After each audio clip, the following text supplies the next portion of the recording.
Welcome to This Week in East Brunswick. This first show of February celebrates African American History Month with a look at exhibits at the Zimmerli Art Museum at Rutgers.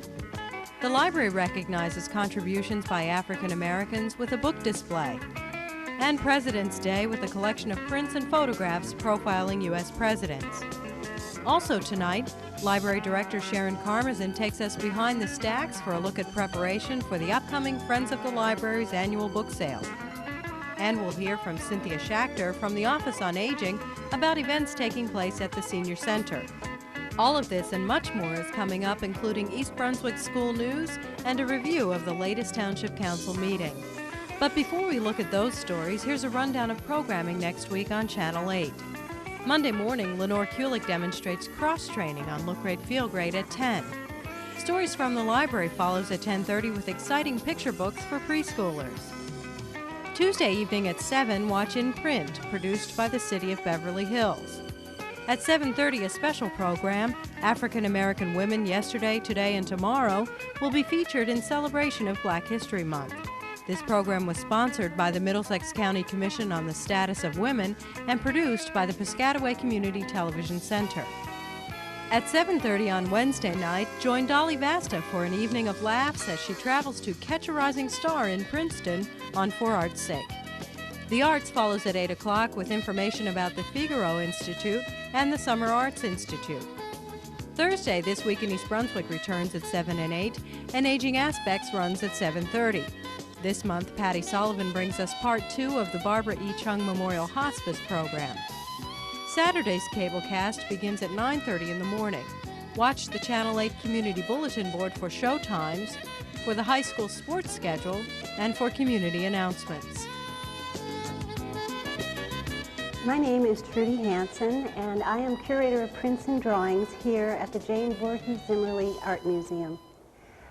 We are standing in the Holstrom galleries here at the museum, the galleries which are dedicated to exhibiting works of art on paper.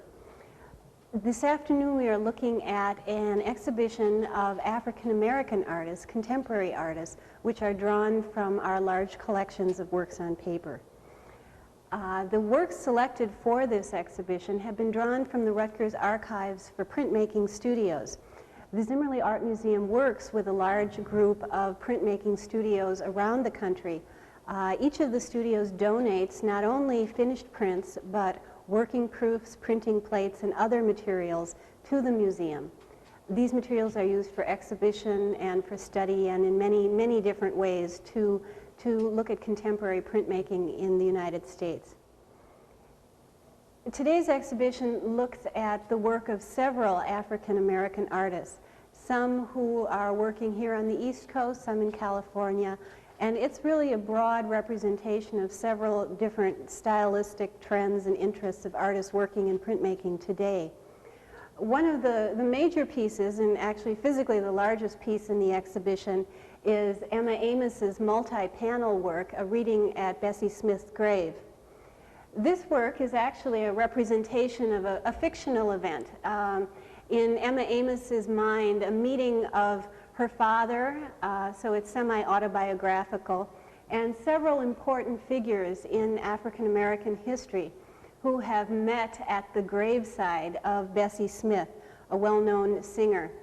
The piece itself is technically quite marvelous. It's a multiple panel print which has been hung in the same manner as Japanese scrolls.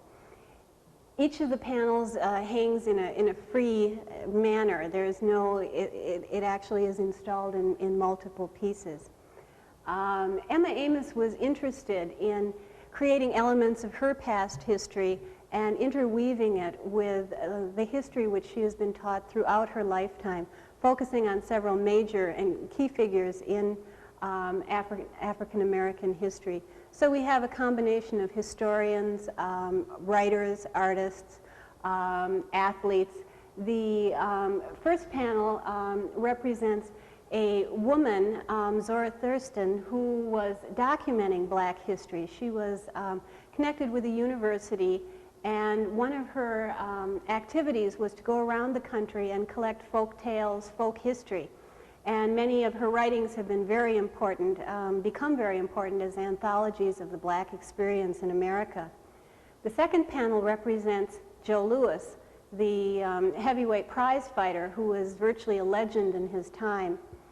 Other panels represent, the central panel is a representation of Emma Amos's father, who is actually meeting with figures such as William Dubois, Cullen County, another important figure, Langston Hughes, the writer. And the final panel is two representations. One is a youth and one is an older man of Paul Robeson, who is, of course, quite important as a Rutgers alumni. The piece itself is, therefore, both a very personal statement and historical statement dealing with many of the concerns and issues dealing with the black experience. Another work in the exhibition, which is highly autobiographical, is the print by Margot Humphreys. The title, which is actually written across the bottom of the print, is The History of Her Life Written Across Her Face. And unlike the Emma Amos work, this work does not have elements, larger elements of the African American experience or history, but it is instead a very personal statement dealing with Margot Humphreys' own life. The print itself is quite interesting. It combines a number of printmaking techniques. It also has the addition of paper, which has been collaged on after the print has been run through the press.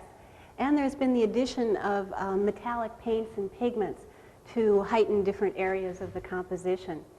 The print itself is one of Margot's stronger statements, and of course a very, very subjective and personal one. Two other prints in the exhibition are by the New York graffiti artist Days. Days are the initials which we know him by, and the way he signs his artwork. The first print is a collaborative print, actually two artists, Days and Grace Grote-Pillard, doing a portrait and self-portrait. The work is actually interesting. It's a lithograph with pastel.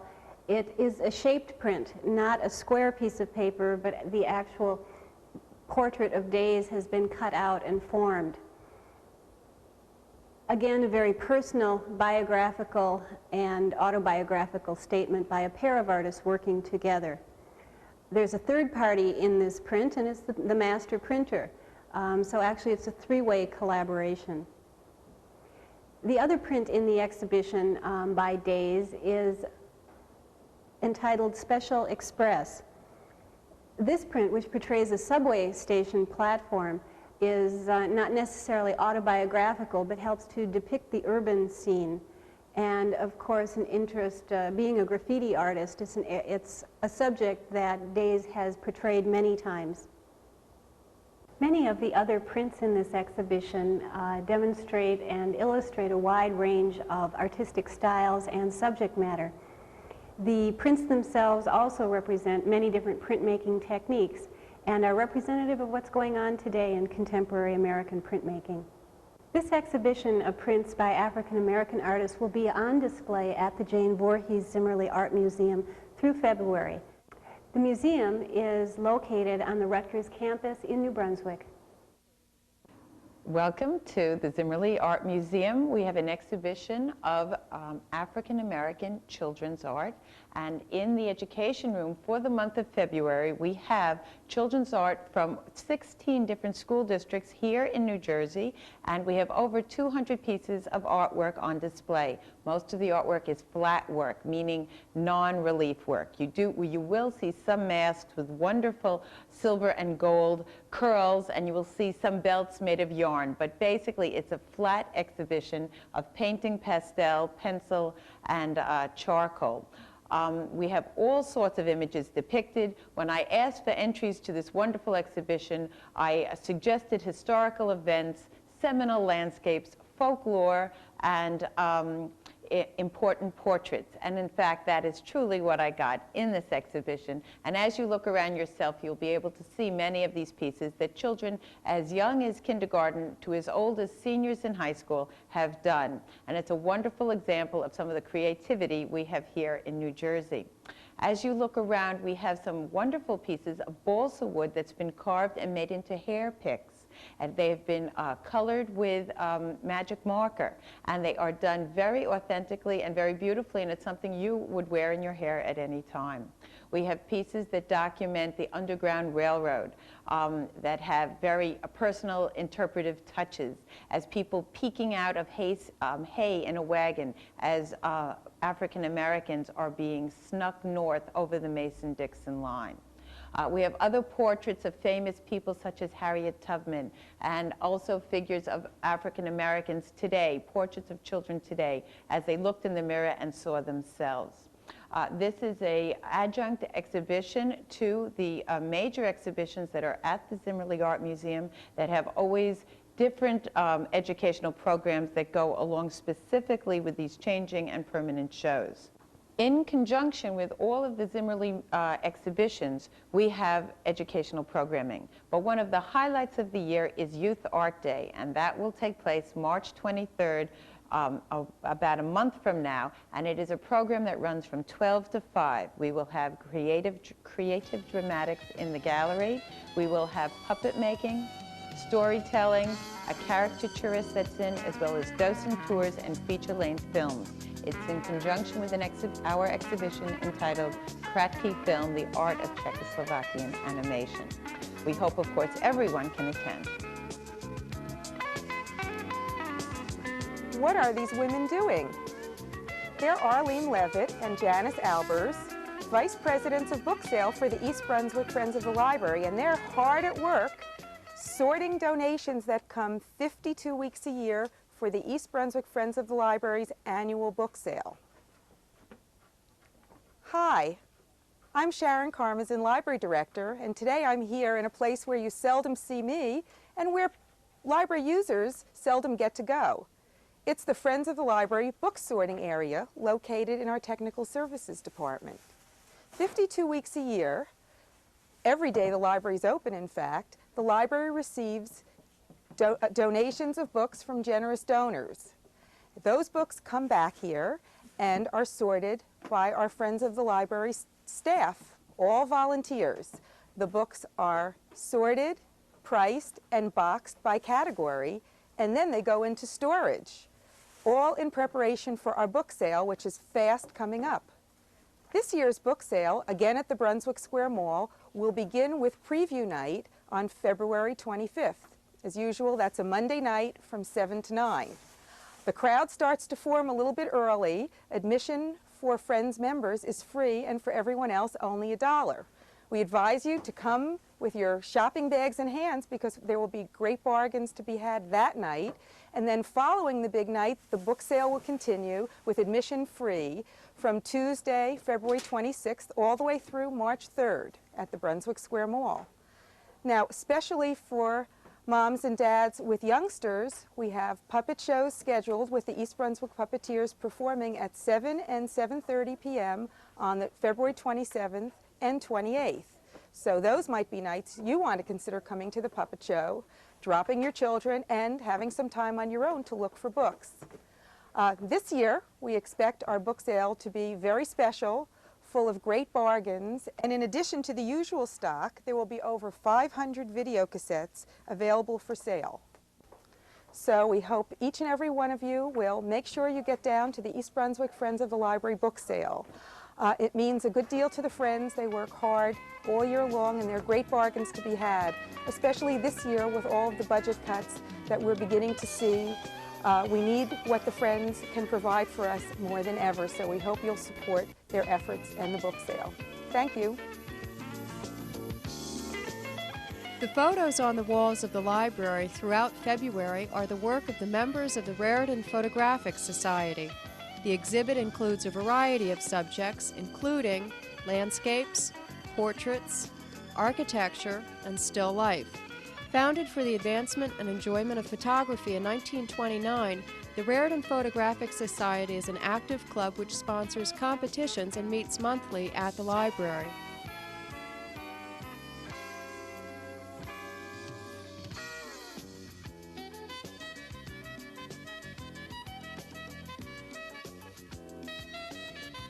Also at the library this month are exhibits and programs in recognition of the President's birthdays and African American History Month.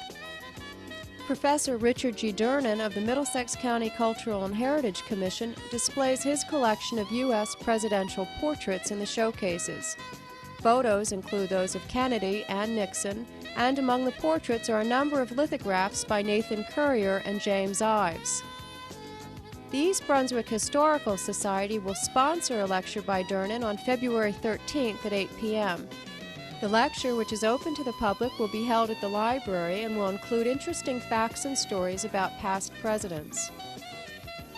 Another program, celebrating Black History Month, focuses on the influence of African Americans on American popular music. Bob Lippett will present Black Magic, a special film program Sunday, February 24th at 3 p.m. For reading material relating to contributions of African Americans, see the book display opposite the entryway doors. This week at the library, elementary school principals, librarians, and representatives had the opportunity to learn about the Caldecott Book Awards. Carol Phillips, head of youth services at the library, explained the process of book selection by the prestigious Caldecott Committee. Phillips was selected from hundreds of librarians and teachers across the country to participate in the selection of the best children's picture book of 1990. Over 15 people attended the session, at which several hundred books were made available for participants to scan and enjoy. Phillips had stated that the get-together was a good opportunity for the library and school representatives to find out what's happening at their respective institutions. Most of the books considered for this year's Caldecott Award will be added to the children's collection at the library. Winners from previous years and this year's winner, Black and White, are available for circulation. For information about these books or any other events in the Youth Services Department, call the library at 390-6789. Hello, I'm Cynthia Chasser, Director of the East Brunswick Department on Aging. Welcome to our registration for February's special programs here at the Senior Center. This month we have a very special Valentine's celebration. It's sort of a triple threat. In addition to honoring all of the couples here who have been married 50 or more years, we are also celebrating another special day, Chinese New Year's. The 15th is the day of our party, and that is also the first day of the Chinese New Year. So our luncheon will be Chinese specialties, and our decorations will be in keeping with both holidays. If you're interested in joining us, please call, because we like to have everybody with us for parties. Other special things for this month include a trip to Atlantic City and a trip to the George Street Playhouse. We also expect to have speakers on medication awareness and on oral health care for older adults.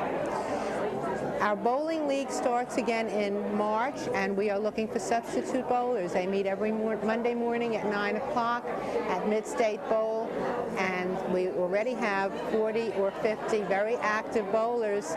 If you're interested in being a sub, please call the Senior Center. Early in February, we will start our income tax program for senior citizens. We have some wonderful volunteers led by Ed Saul, who will be here to assist anyone who needs help with an income tax preparation. This year it's especially important because the new homestead rebate requires that everyone file, where in the past that was not always necessary. Again, if you need assistance or if you're interested in this program, please call the Senior Center. All of our other regular programs are continuing: ceramics, bridge, mahjong, bingo, exercise, dance, music, whatever you might be interested in. If you want information about any of these programs, please stop by at the Senior Center or call us at 390-6896 or 390-6809. Hi, I'm Amy Fisher, and I'm the Director of Community Relations for the school system. Today I'm at Frost School in the second grade class taught by Kathy Schumann, and the students are having an environmental carnival. Kathy, welcome. Thank you. Could you tell us what's happening? What is this environmental education carnival all about? Well, this all started when we got a grant from the Board of Education for $1,000 to incorporate environmental awareness lessons. And this is a beginning of our lessons, a kickoff to using all of our lessons. The children in my class and Mrs. Warren's class have been learning all about the environment and things they can do to help the environment. And now they have made games to introduce these other ways that we can help the environment to the primary grades in our school. You've developed a series of lessons for all the primary grades, is that true? Yes. And they're being distributed? How do you do that? Yeah, we pre-packaged each lesson, so a teacher just has to go to a box and pick out the lesson they want, and everything is in the box. Everything that they need is right there for them to use. There's no order. They can do whichever lesson interests them, and every little bit helps to make the children aware of their Earth. What grade level is in here today besides the second grade? Today, it's the other second grade class is in here. Yesterday, we had the kindergartners, and tomorrow we're having the first graders. Here's Beth Warren, the other teacher who's been involved in this project. Beth, can you tell us some of the games we'll see here today? Yes, there's quite a variety of environmental things. We have games involving snakes and bats and their benefit to the environment, things about the ocean and trees, endangered species, and quite a variety of environmental things. How long have the children been working on this project? Well, specifically the carnival they've been working on for about a month, but they've been learning the different lessons about all of the environmental aspects since September. We've been doing it all year. Great. Well, thank you very much. Thank you.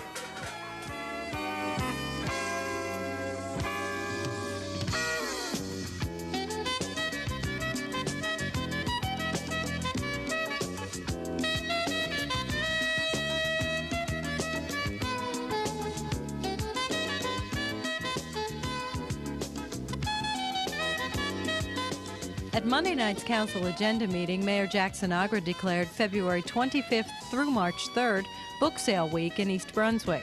Friends of the Library representatives Hope Mulberg and Janice Albers received the proclamation. Now, therefore, be it proclaimed that I, Jackson Agra, Mayor of the Township of East Brunswick, do hereby proclaim February 25th through March 3rd shall be known as Friends Book Sale Week within our community, in order to recognize the enormous contribution made by the Friends of the Library and to encourage participation in the book sale by all citizens. Good luck. Oh, and also, I think we're going to proclaim, be it further proclaimed that Civic Center Drive shall be renamed Book Sale Drive for February 25th through March 3rd, 1991.